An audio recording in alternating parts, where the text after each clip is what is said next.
Hey, welcome to the Dripping Stone Podcast, a podcast where two friends raise a glass and have a conversation. I'm Nick. I'm Kyle. Kyle. Sir. How's it going? So good. You know what I was watching the other day? What were you watching? Okay, it's no secret that you and I, because of the podcast, some social media things overlap. Sure. We both have access to all of the TikToks and the Insta Twitters and the X's and all that kind of stuff. Yeah. So I was scrolling through TikTok. Okay. I was scrolling through Instagram. Okay. At the same time. Yeah. I was scrolling through Instagram and this guy comes up. Okay. You've probably seen him because the only reason I think this would come up for me is that maybe you've watched this. Sure. And it's just like suggested to you. Okay. I see what you're saying. Yeah. Okay. So the guy has gray hair. Yep. A younger guy, maybe late 30s, early 40s, and he's a style kind of guy. Yeah, I know exactly what Okay. you're talking about. So that's why I'm seeing it. Yeah. Okay. I must have watched 30 minutes of this dude putting on clothes. Yeah.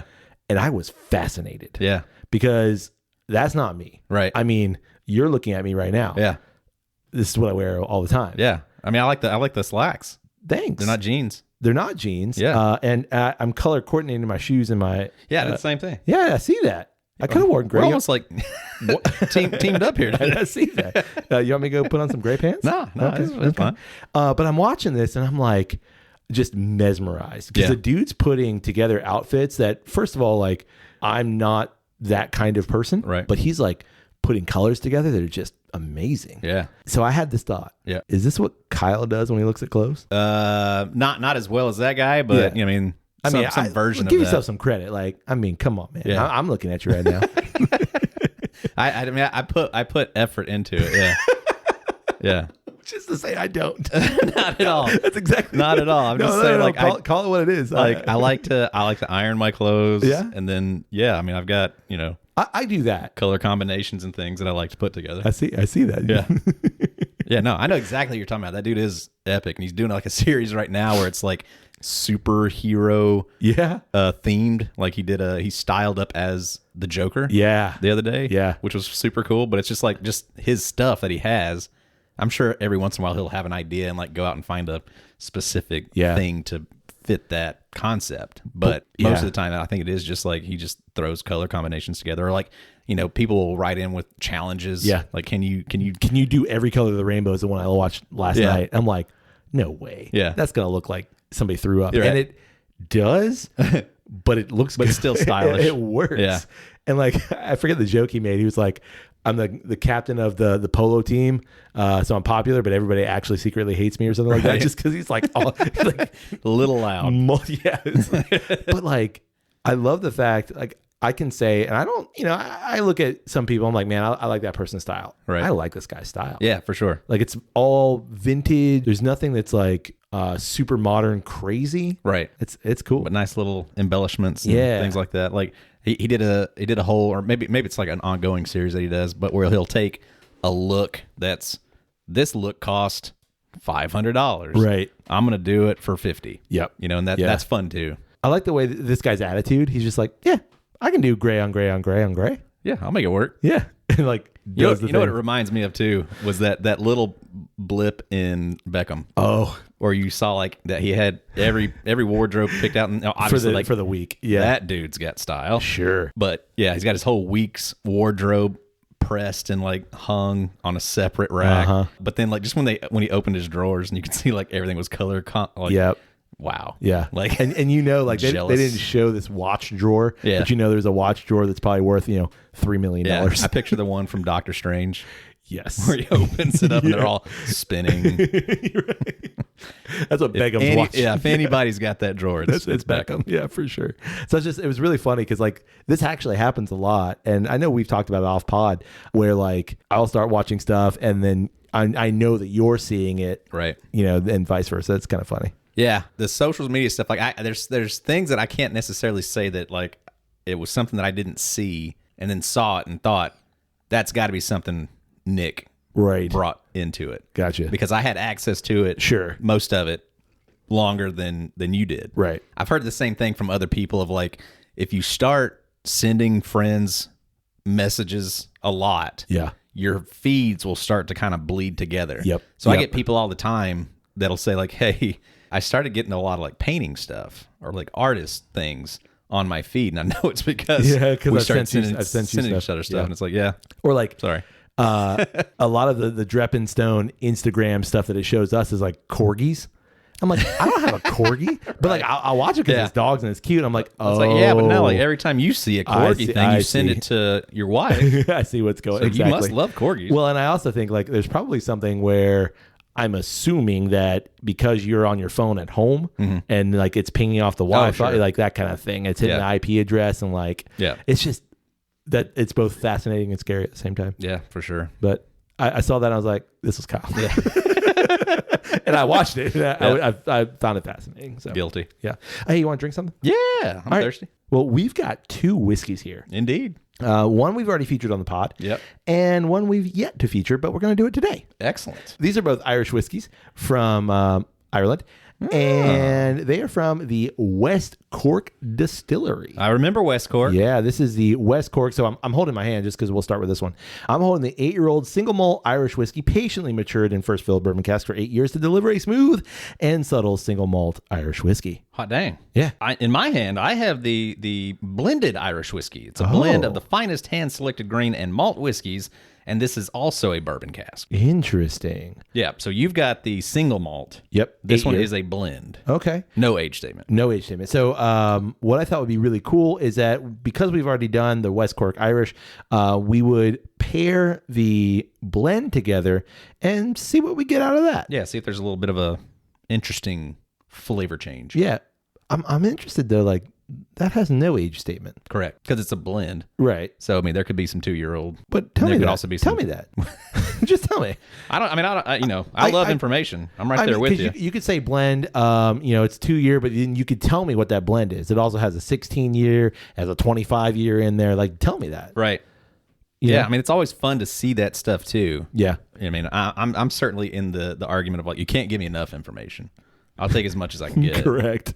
What does yours say on the back? Cask Collection, single malt Irish whiskey, small batch, aged 8 years. That's it. Okay. Yours? Mine has like a little blurb. It's West Cork Bourbon Casks is a classic blend Irish whiskey containing the finest grain and malt Irish whiskey, handcrafted using hand-selected ingredients and matured in bourbon casks to deliver the authentic and unique quality. That's way more than West Cork Distillers Limited.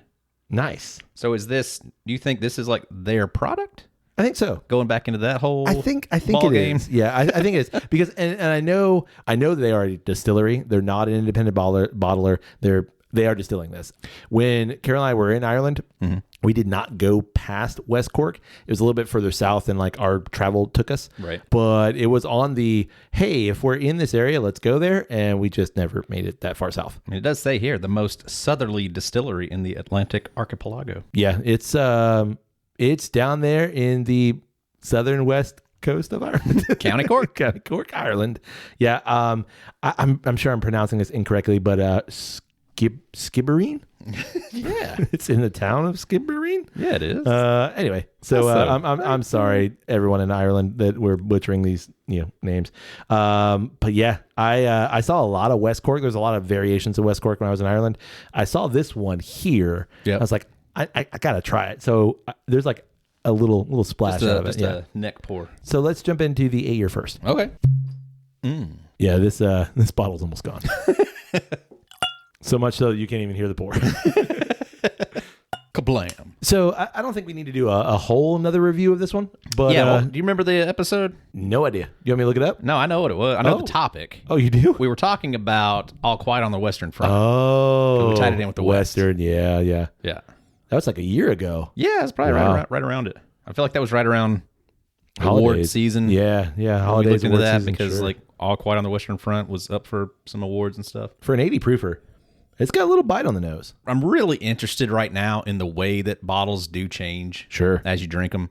Not really being able to remember this one specifically, but I definitely do not remember having anything that's had this much banana on it in a long time. Yeah. Like banana runt. I do, but not this prevalent. Yeah.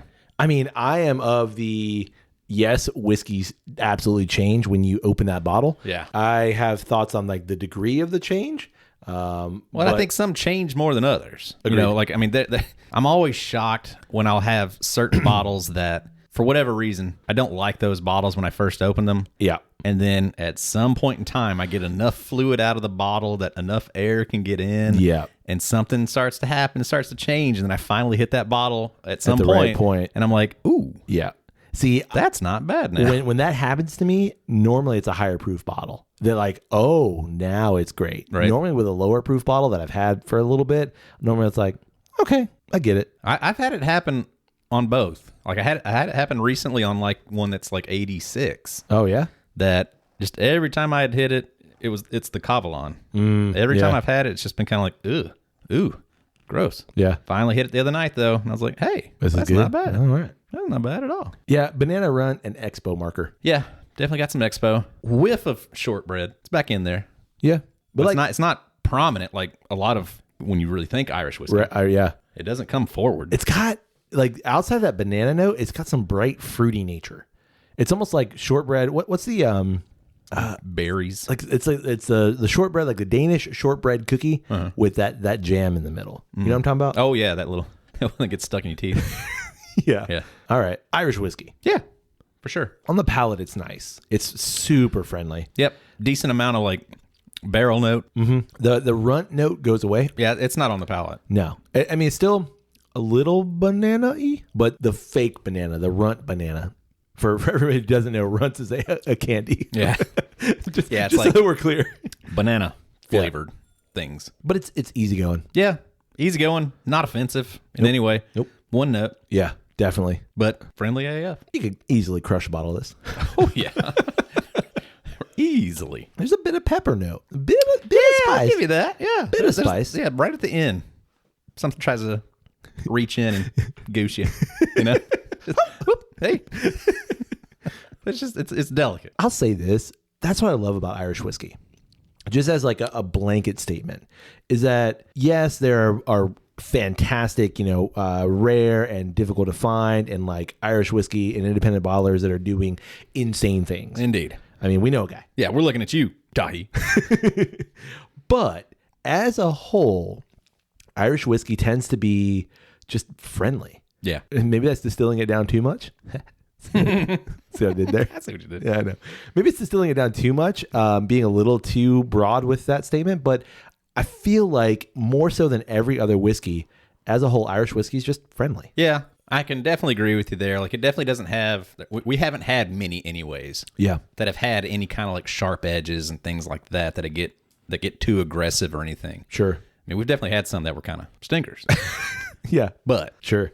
All right, well, you want to move to the bourbon cask? Yeah, want to go straight to it? Yeah, why not? Okay. We just did a quick... blend. But we don't know that blend, right? Nope. Just a blend of the finest hand-selected grain and malt whiskeys. Let me look it up real quick. See if I can find anything. See if you can find anything. Should I go ahead and pour up while you're doing that? Yeah, why not? Ooh. See, now you can tell the difference in the bottles. When'd you get this bottle? Yeah. Sometime like in the fall? Or maybe like late summer? Yeah, late summer, I think. Nice. See, you actually heard that pour. It's a different bottle shape. Very close, but different. And then the corks are different. The cap's different. Oh, yeah. What are you trying to pull over us on us, West Cork? This was a real cork, wasn't it? Yeah. Yeah. This is like the compressed cork bits cork. So I'm just kind of looking through. I can't find really a whole lot of information on the website just as a blend or anything like that. But I mean, like where I get curious about it is that it says it's a blend of the finest. I would think that if it was all your thing, you'd say a blend of our finest. Interesting. Yeah. I think just a good point. I will say this semantic thing on their website. It says it's a delicate blend of grain at 75% and malt at 25%. Okay. So it doesn't give me like the blend as a whole other than 75-25. Right. Which is kind of cool because at least like this is heavier on the grain side. Yeah, very much so. Yeah. Like should be quite different, I would think. If you're going from single malt, all malt to grain and malt. Yeah. That should be and higher grain. Yeah. Yeah. Touch more color. Yep. Nose? Huh. That was weird. I'll tell you what it smells like. What do you think? Gin. It smells like gin. It does have a gin note. Super bright. Yeah. Bright floral. Grassy? Grassy makes sense. Yeah. In a... I would not in a million years would have nosed that and said, oh, Irish. No. Smelling it, I would say like that's a gin that you've put stuff in and you've maybe aged infused a gin in a bourbon cask, or you've infused this thing yourself. It's it's a very subtle nose too. Sure. Nothing says Irish whiskey though. Like it's really hard to I almost feel like what I'm attributing to gin is just like the alcohol twinginess of it. That slight herbal nature. That's the most subtle little herbally thing happening. I don't get a sweet. Nope. You don't get shortbread. You don't get sweet. I don't get barrel. I don't really get anything. Nothing. That's weird. Yeah. For it to be called bourbon cask, I'd expect an oaky note. Well, thinking that you've got Irish whiskey in a bourbon cask. Sure. Surely goodness, there's going to be some sweetness happening on that nose. On the palate? On the palate. Enough sniffing, time for sipping. Taking a sipping. Touch of caramel. You can see my face. Yeah. I see it over there. You remember when we were talking about at the top of the episode about Irish whiskey that doesn't disappoint? Yeah. What you thinking? I gotta be honest. That's disappointing. Wow. And go back on the nose. No. Fair shake. I recognize it's grain, so it's gonna have those maybe some brighter edges, maybe some spikier edges too. Yeah. If I'm honest, which I think I normally am. Yep. It is unfinished. It tastes unfinished to me. Yeah. I'd have been interested to see what did it taste like out of the barrel. I don't know if I'm interested in that. Well, just I know what you mean, but and I'm just saying that because there's minimal flavor here. This is very watery. I could take an absolute huge mouthful of this, sure, and be okay. Like there's no burn, there's no anything, and there's not a lot of flavor. It's very watery. It's like I had a humongous ice cube, right, that I threw half of a pour over, and then let that entire thing melt down, and then drank it. Okay. Just you and I do a bit of investigating together. Mm-hmm. I don't know a whole lot about West Cork Distillery, the brand as a whole. Yep. But what I have in front of me right now, look at the color of this 8-year. Mm-hmm. Okay. I believe this is an 8-year Irish whiskey that's been matured in bourbon cask. Okay. To me, it's the right color for that. Sure. Look at this thing in this bottle. I am. I'm just saying it's slightly darker. Slightly. Okay. But it is noticeably darker. Noticeably darker than the 8-year. Yeah. Red flag, red bottle, red flag. Right. Okay. Right. Because this doesn't have an age statement. Yeah. I'm looking at this and my palate's looking at this going, okay, West Cork. Yeah. You done bottled a gin. Wait. You done bottled a gin. Yeah. You added some caramel color. Yeah. You might have put it in a bourbon cask or waved it over a bourbon cask for about 3 seconds. Swirled it around. Yeah. You might have. I don't know what you done. I don't know what you did here. Filled that up with hose water. It might taste better though. You don't knock that hose water. You see what I'm saying? You know what I'm saying? Like it's just it's unfinished. So even it tastes extremely young. Extremely. Because there's just nothing there. There's nothing to grab hold of to say like, oh yeah, there's this note, there's that. Like it's watery, soapy. Yeah, and I get. Just the briefest little. I licked a caramel. I licked a caramel wrapper. No, I was gonna say I licked a wrapper. I licked a caramel wrapper that's been in Grandma's purse for about 4 years. She forgot one, and it's like I feel like I could just gulp this. But why would you want to? Well, if you're thirsty, you done mowed the lawn. Yeah, you're like, man, I need something to quench my thirst. Something weird in that hose. Rarely can I not find anything. I'm like. Oh, right. There's that thing. Yeah, like I can normally find something that I like out of almost every whiskey. Yeah. I'm disappointed. Yeah. Yeah. So we've saved this for quite some time, or I've saved this for quite some time for literally this reason. When I got the neck pour out of this, which I think the neck pour thing is bullshit, but that's just me. Sure. When I opened this bottle and I tasted it for the first time, I was like, ooh. Ooh. Yeah. Maybe it's just me. Maybe it's right now. Maybe it's the time of year. I don't know what it is. I'm going to let that sit for a second. Maybe I'm not in the right spot. Exactly. That's what, yeah. Let me get a second opinion. I'm right there with you, man. There's nothing going on there. I wonder what the West Cork, what's its reputation kind of a thing. Yeah, I don't know. I don't really know what its reputation is in Ireland. Mm-hmm. I know it's a big distillery and I know they do a lot of products. I'll run you through some products real quick. The bourbon cask, the single malt bourbon cask, which is the green one here, this 8-year. the black cask, the cask strength, the IPA cask, the stout cask, the 5-year-old single pot still, the 7-year-old single malt, the rum cask, the Calvados cask, the sherry cask, the virgin oak cask, the port cask, the peat chard. Like they've got a ton of different kinds of things, man. So like they're pumping out a bunch of whiskey, but this one ain't it. Yeah. I mean, maybe it's I wonder if it's like a house style kind of a thing of like we're shooting for minimal flavor. Maybe, but like this small batch 8 years, good. I mean, okay.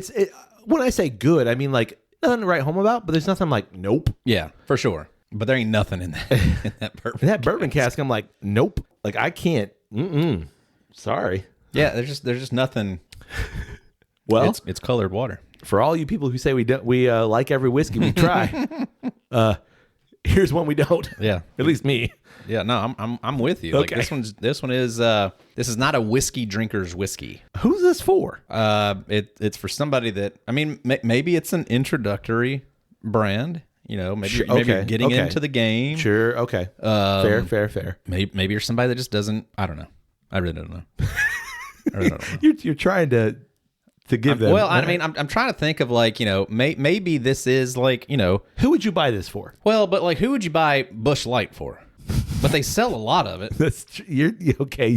Yeah. You know, like I think there's got to be parts of the consumer aspect of it that it has to fit somebody's desire. Yeah, but okay. To that argument, and I just throw this at that. Oh, throw this in there. Yeah. I'm not equating Busch Light and Jameson together by any means. Right. I would buy Jameson for anybody. Yeah. Like I know that there are people that are like, oh, it's a bottle of Jameson. Yeah, but it's solid. Yeah. It's good. It's cheap. It's 80 proof. Everyone's going to drink. Your whiskey drinker's going to be like, sure.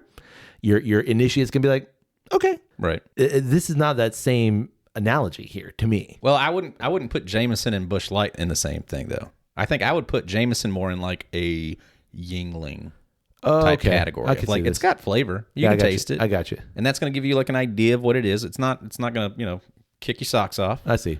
You know, but like this is so muted, especially for our palates. Right. That makes complete sense to me that if it were something that is more of a, but this is for palates that are way down here. Right. Like who are seltzers for? I mean, I feel like I'm just saying, like, to me, it's like, I think there's probably, there's a drinker out there for it. There has to be. If they're making as much of it as it looks like they are. Yeah, you're right. It's just a different thing in that whiskey journey that it sits over here, and I remember that. Okay. You know, as being a thing.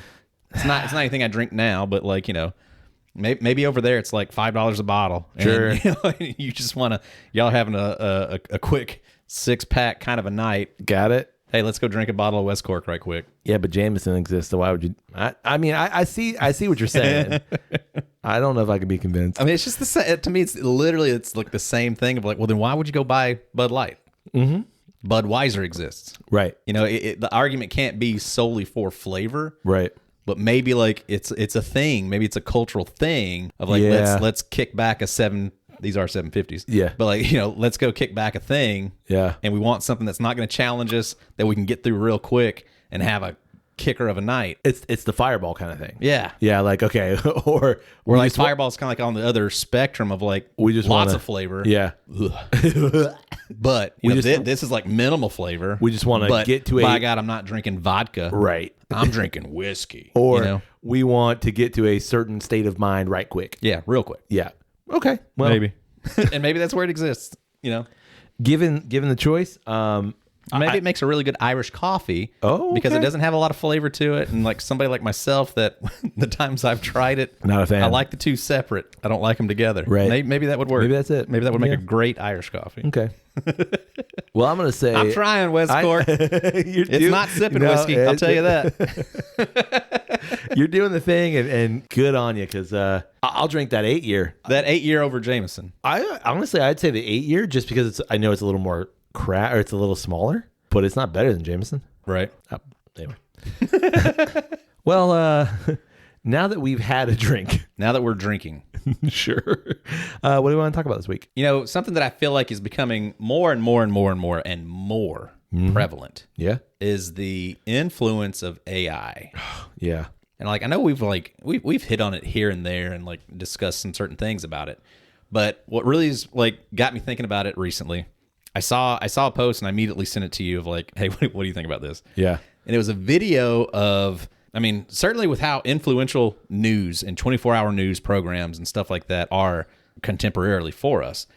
It was I don't know if it's a new brand that's trying to generate intrigue in their brand, but it's a 24-hour news program. Yeah. But the anchors are all AI. Yeah. Their voice is AI, their images are AI.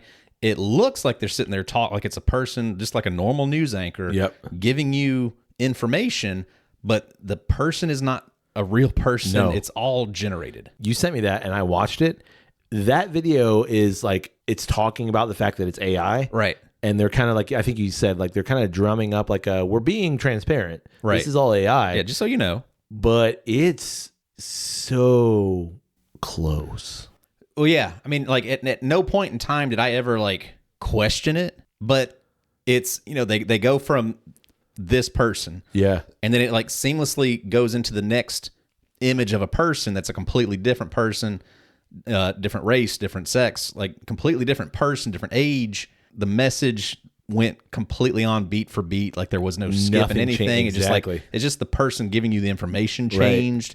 Right. And then it changed again to another person. Yep. And then they switched languages and started giving you the same thing in a different language. And it was like, whoa.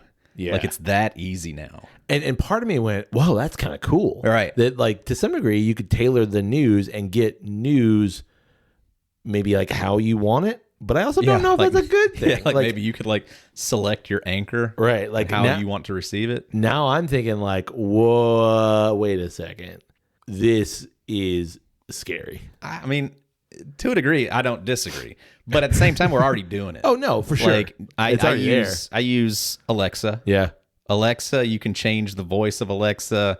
You can make it male, female, high pitch, low pitch. Like you can do all that stuff. You can give her accents, things like that. Like we're already kind of doing that. No, for sure. And now this is now just adding in an image, a visual to accompany that. I think like for me, it's just like seeing where this could go. Sure. Of like, okay, well, but what is the worst case scenario? Like not just a job kind of thing. Like, well, you can replace now all the anchors. Right. Like people don't have to do this new stuff. Right. But it's like, I immediately went, and maybe it's because it was a news thing of like, but now it's even easier to fabricate that. Because when you're watching a news station, right, I'd like to believe that most people could look at a human and can see when that person's kind of fabricating something. When that person, I don't want to say lying, but like things are being twisted. And I don't watch a whole lot of news now, but like when you're sitting across from someone, generally you can tell if that person's being genuine. Okay. Generally. But now if the information that you're being given is completely AI generated, it removes the ability to discern that. You can't look at an AI image and discern whether this is real or not. The argument's made in terms of like how much news is actually news. Yeah, how much news is just generated just because like we need content. Right. But I feel like there's a little bit of a slight barrier, just a slight one, of like there's a real person telling this to me. Yeah, I want to agree with you, but I can't. Because like, did you see the thing? I think the first time I saw it was probably, I would guess around, I would say pre-pandemic. Yeah. Is the first time I saw this thing. And it was a compilation of a message that local news sources were giving you to let you know that like, hey, other places do this, but we're giving you the news that we think matters to you most. And in times like this, where it's really important to get your news and make sure that it's factual, and they're doing the exact same thing. Yeah. And they're showing that how all the different, let's say the PQR radio or news station, all across the country, and how they've all been given this message, and this is how we want y'all to make this commercial. Sure. And present this thing, and they're all doing it the exact same way, and they're putting it together just like this AI thing, where it's like this person is reading the line, and then it immediately switches to this person where they pick up the line, it wasn't intended to be that way. It was meant to just be watched by that one person giving you the message. Right. But because the big company sent out this thing, we want y'all to make this commercial in every single one of our outlets. Sure. So that when it all got pieced together, it's like, it's creepy as hell. Because y'all are trying to make it sound like it's this personal, individualized message, but it's the exact opposite of that. Right. And I don't really see a huge difference in that. I mean, certainly I don't think the news works the way that it used to. Mm-mm. You know, I don't know if the anchor, what the job of the anchor has ever been, other than to, here are the stories that I've been given by the reporters. Right. You know, I don't really know how that works. Are they anything but actors anyway? There are fewer and further between. There are no Dan Rathers. There's no Walter Cronkites. Right. We're kind of past that era. Right. There's no Barbara Walters where like, here is the news, and yeah, it's being filtered through me, but you trust me. See, which I mean, you know what I mean? Like, yeah, we now can in hindsight look back at those things and recognize the fallibility of it, but there's more trust in it maybe. And I guess like because there's less trust in it, now you're adding this another layer of AI, and it's like, but now you've removed all personability from it. Right. Now I don't know. How do I engage? You know what I mean? Yeah. I mean, I don't know. I feel like I could argue it in the other way of like, you're just removing one more step in the process. Sure. Like there's still the person writing the copy. And now instead of that needing to go through the actor of the anchor, right, now it's just going through the system and being fed through me through AI. Right. But if the AI is generating that news story, sure. You know what I mean? I don't know if that's what it was suggesting. I think it is. I think that's where it's going. The reason why I say that is because how could it not? Like at this point, like sure, you know, there's going to be some.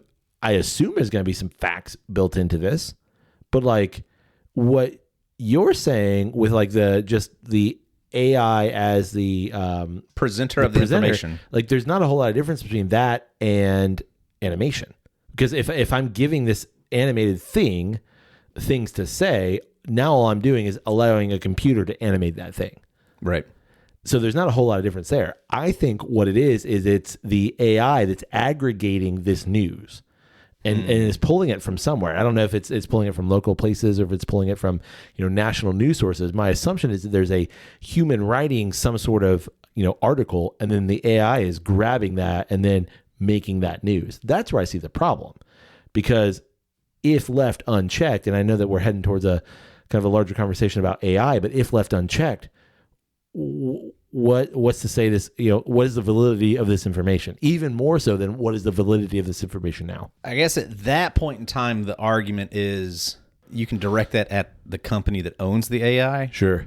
Because right now, there's really no difference from the majority of people that, where do you get the majority of your news? My wife. Or like, I would say like the vast majority of people get their news right now through social media. Yeah, I would say social media. So like, what's the difference of an AI grabbing articles and things and feeding that to you based off of your interests, right? Versus then what you're already doing. The algorithm doing it anyway. Yeah, the algorithm's already there applying the exact same concept. There's just now they're doing it with an anchor. Yeah. Like what I would say though is I think any AI program that is going to attempt to frame itself around we're providing you with news, is going to at least have a baseline algorithm that's going to not necessarily. I mean, you would love to think that it would have some sort of a fact checking kind of thing that would go along with it. Sure, but it would at least at the beginning start off with reputable articles and things like that. Sure, so that it's giving you accurate news. But certainly, like it's not far fetched to see how quickly that could be adjusted. Oh, but you like hearing stories about this. Yeah. And then we find you more stories like that. And it really, you know, controlling your viewpoint, obviously to the edges of the spectrum. Sure. Really quick, because that's what triggers you. And that's what makes you watch more. And that's where I think like then you're adding to the newstainment that's already present. Right. And we're well aware of it at this point. But you're adding that to a more polarizing degree. Right. And that's kind of what scares me. Yeah. To be fair, what scares me about AI as a whole, that you're not so much that you're removing the human nature of it, Like that is a worry for me too. Right. But that you're putting more of an emphasis on the fringe. You're putting more of an emphasis on the things that, what you just said, the things that trigger you, right, or the things that like, you're going to watch this because it's weird, or you're going to watch this because like you hope to gain some sort of new knowledge about it. Well, and I don't think it's completely unlike all the conversations you're having about AI art right now, where it's like you can feed in, and like I actually had like a thing the other day that I was watching, like a TikTok or something there, where it was like, hey, like you can take your logo and go to this website and present your image, and it'll like make this like really crazy thing. And I was like, oh, I totally need to do that. That'd be really cool to see what would it do with our logo. I didn't do it yet, but just make sure in the fine print that they then don't own our logo. Right. But it's kind of a similar thing of you can just type in a prompt, and it'll create art, right? And where does that where does the line of interest versus creative ownership of the thing, right? Where does it start to cross the line? And I don't know, it's weird. Like I was just today, I was watching, like, you know how on Disney Plus they do all the assembled programs for all the different movies. Yeah, I had, for whatever reason, I just recently rewatched Guardians 3. I don't know that I'd seen it since watching it in theaters, and I was like, I need to rewatch that. And so afterwards, I was watching the assembled thing just to kind of have something on in the background while I was doing some stuff around the house. And I was watching the bit about Sean Gunn. Yeah. Sean Gunn. James Gunn's younger brother? Brother. Yeah. Who was always physically there and provided a performance for Rocket Raccoon. Oh, I didn't know that. Yeah, throughout all of them. Oh. Throughout all three. He's always been there, like he squats down so that he's about Rocket height. Interesting. And reads his lines. Well, he's also another character. Yeah. Yeah, okay. He's Kraglin, I think is his name. Sure. He's one of the Ravengers. Yeah. With Yondu at first. Yep. But ends up gaining Yondu's Mohawk thing, so he controls the arrow, whatever.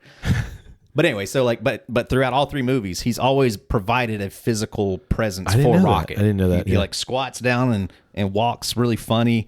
And I've always thought of like, was his work in that way necessary?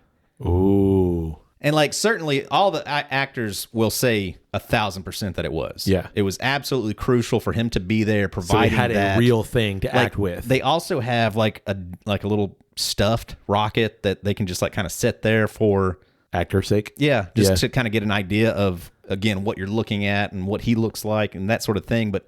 But Sean Gunn would actually like perform the lines and do the stuff so that there was more of a physicality to it, I guess. Right. But assuming that you've seen the movie, if you haven't, it's a great movie. Totally watch it. But there's the scene where little baby Rocket and his three friends are in this cage, separated, but they have these conversations.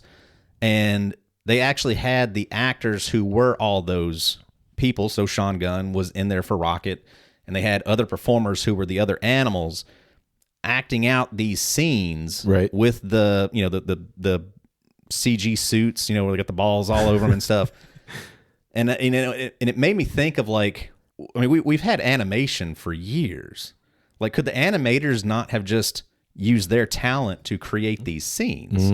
Like, was it necessary? Like, and they got like the same, like the voice actors who were providing the voice talent to come in and do these scenes physically. Right. And how much of that did they use? How much of that then became the performance of the animators themselves trying to actually make this now, these dots become a raccoon or a mechanical bunny. Right. And it was such a, I mean, just in my head, I'm just sitting there thinking of like, yeah. This is all so weird. And at the same time, with AI, you could probably just type it in and AI could make it. I see what you're saying. I think like, I don't know if this is the answer, but it's an answer.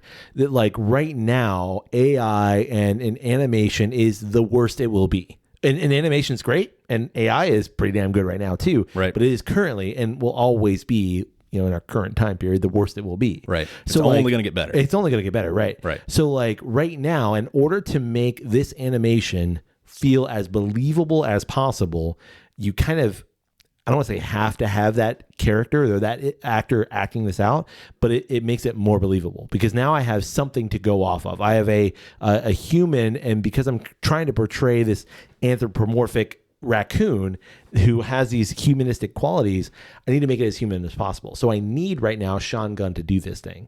I also need something for my real human actors to interact with.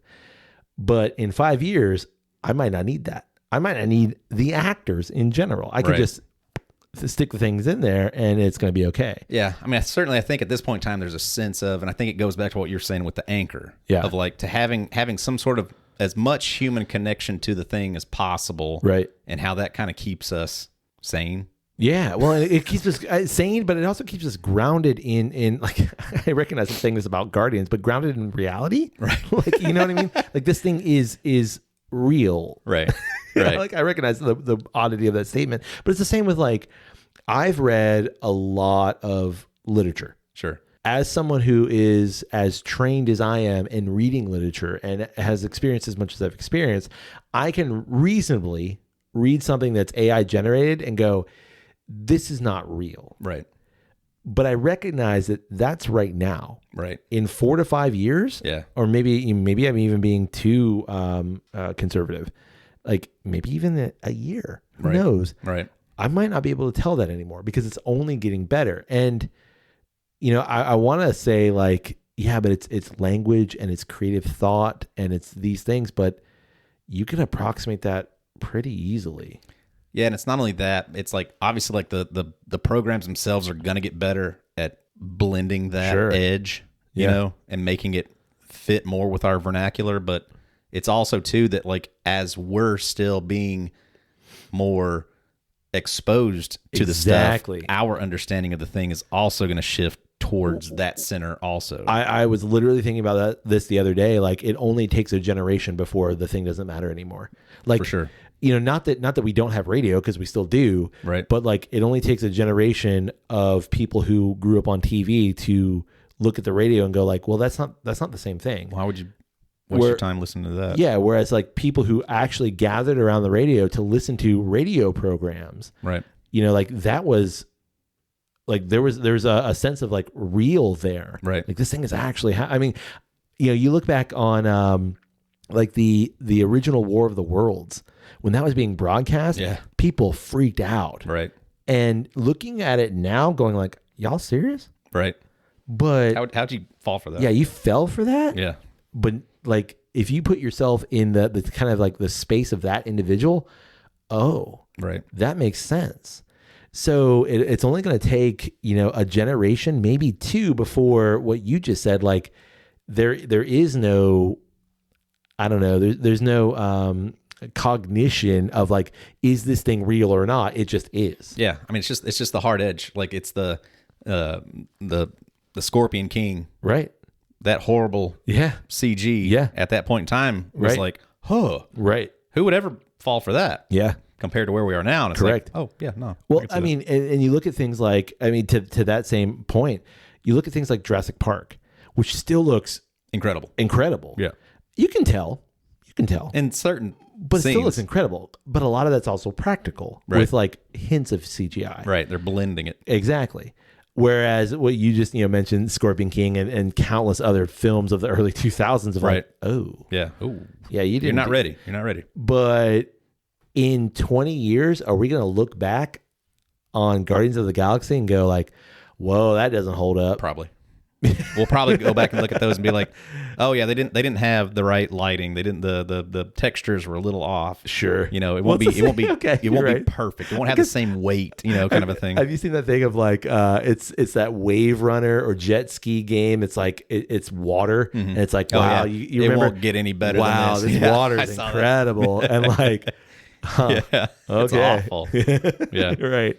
Yeah. Okay. So I don't. I mean, at some point in time, there certainly has got to be some sort of a curve, right? Of like we're getting closer and closer and closer to the point where like reality and that computer generated thing, and then they meet, right? And then we're screwed. But I think there is like it is an element of like it being important to still acknowledge the fact, yes, and still being aware, regardless of like whether you accept it or not. It's just being aware that, hey, and it's like that going all the way back to the anchor point of just letting us know this is AI. So I guess that's what the question is, like, should then, if you're going to read an AI generated novel, should I disclose that to you? Yes. This novel is AI generated. Yes. I'm going to watch a news program. This is AI generated. Yeah. I think so too. And just be aware of it. Yeah. And be able to work within that knowledge. Right. And maybe we do just get to the point where it's just easier. Well, and we just give ourselves over to it. I think at some point I can watch Guardians of the Galaxy 75. Right. Because the AI will just produce it for me. Yeah. And it's all the same cast and same voices and everything. Because I can just make it, and I can just continue to watch on this story, and it gets better and better every time. I just thought of this. You remember like the movies of the 30s and 40s, and maybe even into the 50s, where like in the title cards they tell you like shot in Technicolor, VistaVision, or whatever it is. Like, and I think that it was done that way, obviously to promote the company, but also like, no, we've shot it this way. Like, IMAX. Believe this. Yeah. Whereas now, like, if you watch all the way through the credits, that might be a small little liner note somewhere that this company had a, Dolby Digital. Correct. Yeah. But now we just accept it as this is what the image is. Right. So maybe that's where it's going to go at some point. Like, you don't have to tell me anymore it's AI. I just it's like I have an AI program now in my computer, in my home entertainment system, so that I can watch Star Wars episode 238. Right. But I accepted way back here. So like everything that I've watched now, I already gave you my consent. Just give me the entertainment. Sure. That's yeah. Certainly that's where we're headed. Nobody will ever have to do anything ever again. We're all feeding ourselves through. It worries me. It fascinates me. Oh man. It fascinates me. It worries me. And I don't know if like rallying against it's going to matter at all. Yeah. But, I think the more realistic thing is that there will be pockets of civilization that denounce it, and want no part of it. Sure, you can come live here. We don't have it here. There's no AI here, but there is. Oh, that's a good story. Like we tell you, there's no AI. You're free of it here. Yep, everything's AI. It's actually an AI society. AI generated this whole area.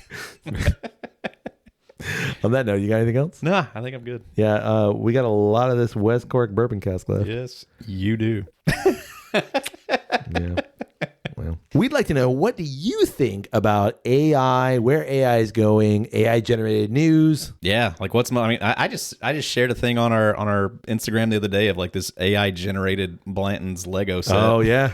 That would crack me up. I had a buddy sent me that, and it looks great. It looks fantastic. Yeah. Like I get a kick out of that stuff. I really do. But it's because we know it's not real. But in 20 years, well, no, it's I get a kick out of like, I saw one today that was like, it was different movie characters as Jim Bros. So it was like a super jacked Yoda, or a super jacked Harry Potter, like all these funny things, and like these things are just being generated like that, right? And right now they're just still images, but it's like pretty soon it's going to be like, here's Harry Potter. Jacked Bros, and it's a whole episode or a whole movie or a whole of these characters now, and they're doing a whole thing, and they're gonna suck at first, but they're gonna get better. Yep, and they're gonna get better quick. Yep, and then I'm gonna have 8 seasons of Harry Potter Jack Bros to watch on my AI YouTube. Be careful when you type that into Google. And then I'll never make it back to work because I'm just constantly entertained. Yeah, well, maybe at that point there won't be any work. Yeah, we'll see. Yeah, we'll figure that out. We'll see. We also like to know, what do you think about the West Cork distillery as a whole? What have you had by them, and what do you recommend? Yeah, let us know. And if you want to send us a bottle that's not the bourbon cask, or if you work for West Cork and you're like, you guys, we get it, try some other stuff, get in touch with us. For sure. Speaking of getting in touch with us, you can do so through email at drepandstone@gmail.com. You can also get in touch with us through social media. All over the place. One word, Drep and Stone, DREP and Stone. Find us where you're socializing your media and see some of that we've socialized also. Yeah, you know what? Just give it a little share, give it a little like, little heart, if you will. Yeah, and just watch it. Yeah. Just look at it. Yeah. It helps. Let it play. Why not? Let it play 1,000 times. Easily. Just, set it down, put it on your phone, set it down, walk away, come back an hour later. Go eat a sandwich. Yeah. Come back. Why not? Love it. Love it. Speaking of ways to support the podcast, you can do so through our Patreon page. It's patreon.com/DrepandStone. Keeps the lights on, the recording machine's working. You can also support the podcast by rating Drep and Stone wherever it is you find great podcasts like this one. Just like this one. And finally, you can support the podcast by telling someone about Drep and Stone. Yeah, let a friend know. Yeah. It's an easy way to help out. I'd say just, when you're driving down the road, just scream it at other people. Drep and Stone! Yeah, I mean, I've seen you do it. Oh, yeah. It's scary, but it's effective. It's true. It's true. Hey, buddy. Hey, buddy. May your glass overflow. And your ass never show. Cheers, buddy. Cheers.